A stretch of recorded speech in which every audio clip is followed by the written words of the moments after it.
शिकारी आएगा जाल बिछाएगा वाला सुने हुए हैं लाइन।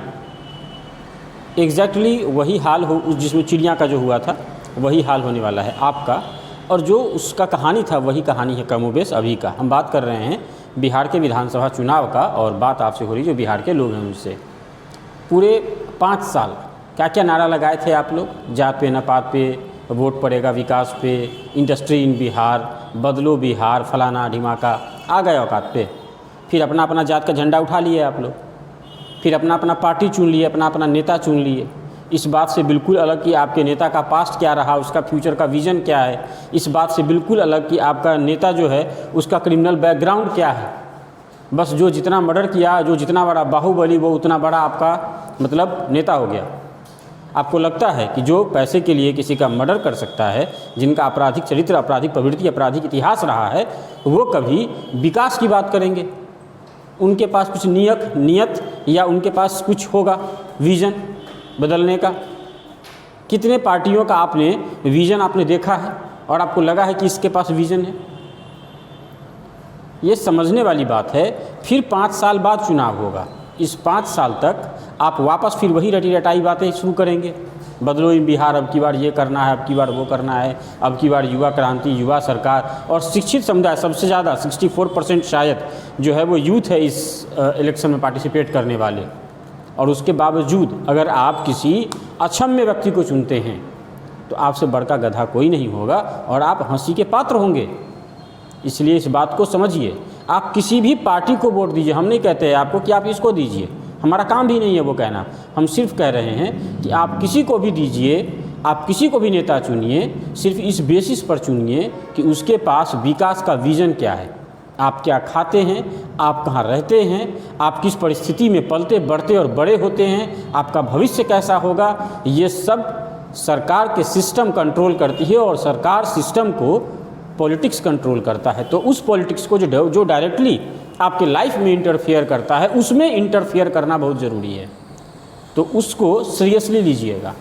2-3 पॉइंट हम क्लियर कर दें। बाबा हैं नहीं, ज़्यादा ज्ञान नहीं देंगे।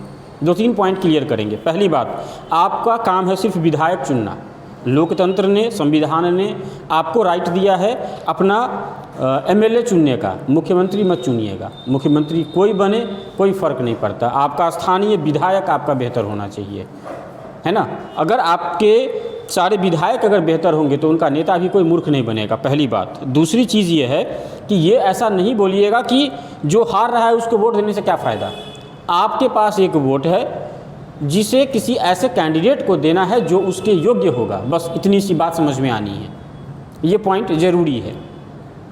तीसरी बात, हमारे वोट से ही क्या होगा, ये बात भी क्लियर करनी ज़रूरी है। देश का आपके प्रति और आपका राष्ट्र के प्रति कुछ फ़र्ज होता है। आपका फ़र्ज होता है कि आपकी जो जिम्मेदारी है, मसलन टैक्स देना, देशभक्ति, देश के प्रति जो आपकी जवाबदेही ड्यूटी है वो पूरी करना। उसमें एक चीज़ इलेक्शन में वोट देना भी है, क्योंकि जो सरकारें बनती है वो गद्दारी आपके साथ ही नहीं करती है, वो देश के साथ भी करती हैं। तो अपने निजी फ़ायदा के लिए अगर आप गलत सरकार चुनते हैं तो गद्दारी अपनों के साथ ही नहीं करते हैं, अपने बच्चों के साथ भी करते हैं और अपने देश के साथ भी करते हैं। तो इन चीज़ों को याद रखिएगा। और जो बाकी के लोग हैं जो बिहार की धरती से बाहर बैठे हैं, उन महानुभाव से कहेंगे कि वहीं से जयकारा मत लगाइएगा। आप तो चले गए यहाँ से बाहर, अब ये मत सोचिएगा कि यहाँ के जो लोग हैं वो यहाँ सरकार और इस परिस्थिति बदल करके आपको दे देंगे ताकि आप सुरक्षित यहाँ लैंड कर सकें। जो पलायन वाली स्थिति थी वो यही है और आज भी बनी हुई है। यहाँ के लोग यहाँ के सिस्टम के साथ बहुत ज़्यादा अभ्यस्त हो चुके हैं। व्यवस्था परिवर्तन करने की क्रांति का हवन है, इसमें आह्वान आपका भी है।